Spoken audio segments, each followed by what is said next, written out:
Welcome back. You're watching Newsnight, and the United States is working with African countries to dismantle financial support for ISIS. U.S. Treasury says it will disrupt and expose key ISIS supporters who exploit South Africa's financial system to facilitate funding for the ISIS branches. ISIS has recently attempted to expand its influence in Africa through large-scale operations. For more on this, we've got our U.S. correspondent Simon Marks, who joins us now from Washington, D.C. No doubt a really big milestone for countries like South Africa, Simon, where there's been a great sense of exploitation of our financial systems to facilitate the movement of finances to fund the operations of ISIS. Yeah, a big moment, this one. I mean, not least because it's coming in the middle of the Ukraine crisis, and yet both the State Department and the U.S. Treasury had time today to focus on this announcement that the United States is sanctioning 4 individuals in South Africa based in large measure on assistance it received from South Africa. These 4 are accused of facilitating fundraising for ISIS, the main Islamic State group, but also for the Mozambican branch of ISIS, ISIS-M. In a statement, the U.S. Treasury said it is taking this action to disrupt and expose key ISIS supporters who exploit South Africa's financial system to facilitate funding for ISIS branches and networks across Africa. And the Undersecretary of the Treasury here said the U.S. is working with our African partners, including South Africa, to dismantle networks that do indeed engage in that kind of fundraising and funneling of support for ISIS. The 4 individuals sanctioned today are Fahad Huma, accused of organising and beginning the operations of a Durban-based ISIS cell between 2017 and 2018. Many viewers may remember that he was one of the co-accused whose the prosecution against him collapsed back in 2020 in relation to allegations that he and others had planted a series of bombs in Durban. The prosecution failed to bring evidence to support that trial in a timely fashion, so it collapsed. He's one of the figures being sanctioned today. Also being sanctioned, Siraj Miller, accused of leading a Cape Town-based group of ISIS supporters.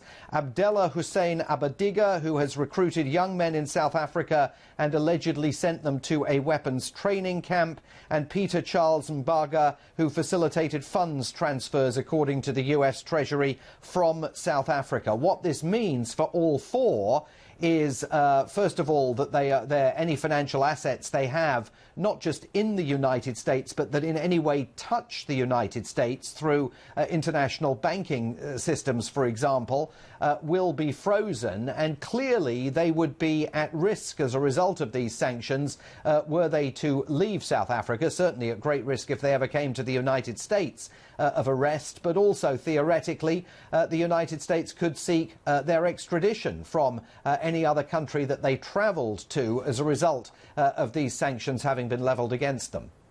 Now, obviously, this is a very difficult task because we've seen that the facilitation of funds here, Simon, and I'm taking this from that statement that you referred to as well, comes from the top structures of ISIS. And then also the accumulation of the wealth that funds these operations of these terrorist groups comes from horrible actions like kidnappings, extortions, things that we haven't been able to deal with sufficiently across the African continent. So one wonders, you know, the steps that will be taken to deal with this efficiently and as quickly as possible, particularly because in Africa those networks have grown.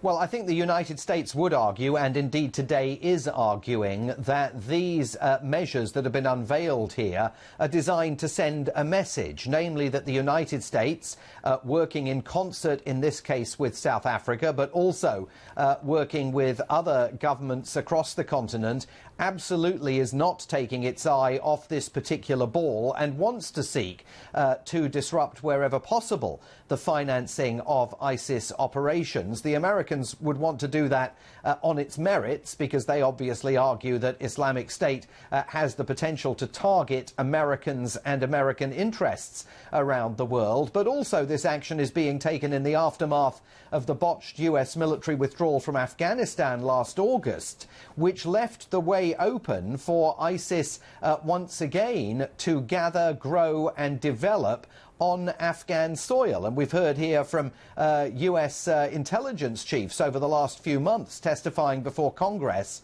who have confirmed that once again ISIS is strengthening on the ground in Afghanistan and seeking to expand its sphere of influence once again. That's why the recent attack by the United States on a top ISIS leader was viewed as being such a substantial advance by the United States, and particularly by the Biden administration. But there's no question that this measure, focused as it is on South Africa and on money that the US says has been funneled to the ISIS kind of splinter group in Mozambique, is designed to send a very clear message to people that are trying to engage in that kind of fundraising and support operations, that they are very much on the radar screen of the United States government.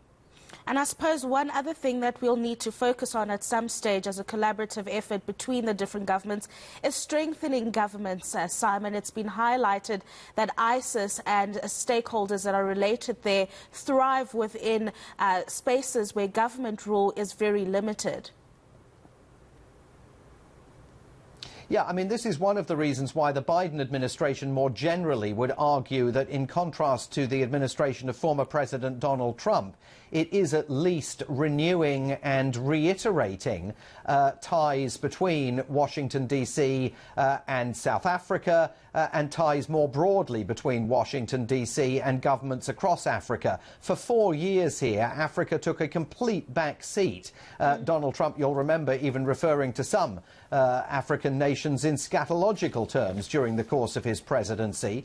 The Biden administration knows that it's got an awful lot of work to do reviving some of those partnerships, and also working closely with financial regulators and financial institutions across the continent in a bid to try and tighten the flow of funds that, at least in the case of the sanctions unveiled and detailed today, clearly were able to flow, funds that clearly were able to make their way to Islamic State. So evidence there of more work and effort that is going to be required to try and damp down on the flow of that funding. And you can't do that if you're not actively engaged with America's partners and allies in South Africa and beyond, in an effort to make this actually happen. No, absolutely. Our US correspondent, Simon Marks, thank you for giving us your time today, talking through that milestone announcement or revelation that's been made by the US government in terms of dealing with all of this illicit funding that goes around funding terrorist groups like ISIS. Thank you very much for your time. Let's bring you this.